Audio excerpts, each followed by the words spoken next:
Drone আর সমুদ্রের নিচে সাবমেরিনের গর্জন যখন মধ্যপ্রাচ্যের ভাগ্য ললাট নির্ধারণ করছে, ঠিক তখনই যুদ্ধের ময়দান থেকে কলম ধরলেন ইরানের প্রেসিডেন্ট মাসুদ পেজেশকিয়ান।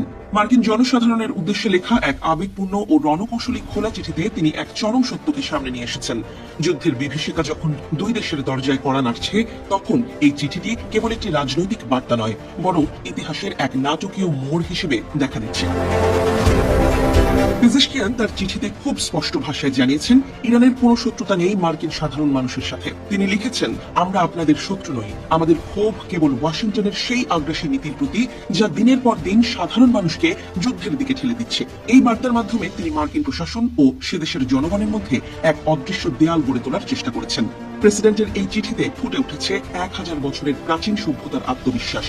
তিনি মনে করিয়ে দিয়েছেন, ইরান কোনোদিন আগে যুদ্ধ শুরু করেনি, কিন্তু আক্রান্ত হলে তারা কখনো পিছু হটেনি। বিংশ শতাব্দীর 1953 সালের অভ্যুত্থান থেকে শুরু করে বর্তমানের ভয়াবহ বিমান হামলা, ইরানের প্রেসিডেন্ট মার্কিন আগ্রাসনের এক দীর্ঘ ফিরিস্তি তুলে ধরেছেন চিঠির প্রতিটি ছত্রছত্র। তেহরানের দাবি অনুযায়ী এই যুদ্ধ কেবল সামরিক নয়, এটি একটি অসম অর্থনৈতিক ও মনস্তাত্ত্বিক যুদ্ধ। পেজেশকিয়ান সরাসরি প্রশ্ন তুলেছেন মার্কিন করদাতাদের অর্থের অপচয় নিয়ে। তিনি সোজাসুজি জিজ্ঞেস করেছেন, আমেরিকার কোন স্বার্থে ইরানি শিশুদের ওষুধ কারখানা ধ্বংস করা হচ্ছে? এই প্রশ্নটি কেবল রাজনৈতিক নয়, বরং সাধারণ মার্কিনীদের হৃদয়ে কড়া নাড়ার এক প্রবল প্রয়াস। চিঠিতে ইসরায়েলি আধিপত্যের সমালোচনা ছিল তীক্ষ্ণ ও ধারালো। পেজেশকিয়ান দাবি করেছেন, আমেরিকা আজ ইসরায়েলের প্রক্সি হিসেবে কাজ করছে। ইসরায়েলি স্বার্থ রক্ষায় মার্কিন সেনাদের জীবন কেন বিলিয়ে দেওয়া হচ্ছে, সেই বিস্ফোরক প্রশ্ন তুলে তিনি মধ্যপ্রাচ্যের রাজনীতির জটিল সমীকরণকে জনসাধারণের সামনে উন্মোচিত করেছেন। এদিকে যুদ্ধের ময়দান থেকে আসা খবরগুলো আরো ভয়াবহ। ইরানের অপারেশন ট্রু প্রমিস 4 এর অংশ হিসেবে 89তম দফায় হামলা চালিয়েছে। তেল আবিব থেকে বনি ব্রাক প্রতিটি স্থানে সাইরেন আর বিস্ফোরণের আওয়াজে এক প্রলয়ঙ্কারী পরিস্থিতির সৃষ্টি হয়েছে।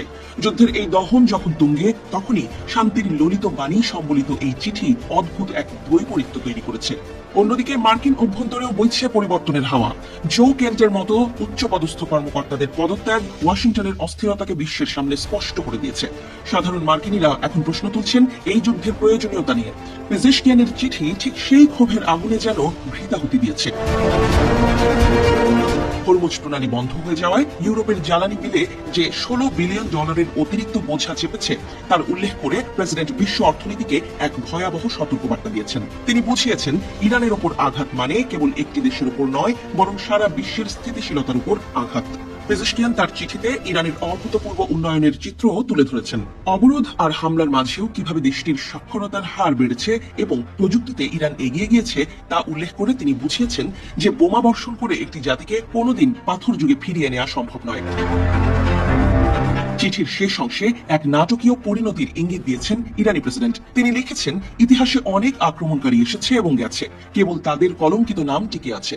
কিন্তু ইরান মাথা উঁচু করে 1000 বছর ধরে টিকে ছিল এবং থাকবে। এটি কেবল একটি হুঁশিয়ারি নয়, এটি এক অপরাজেয় জাতির চরম দম্ভ।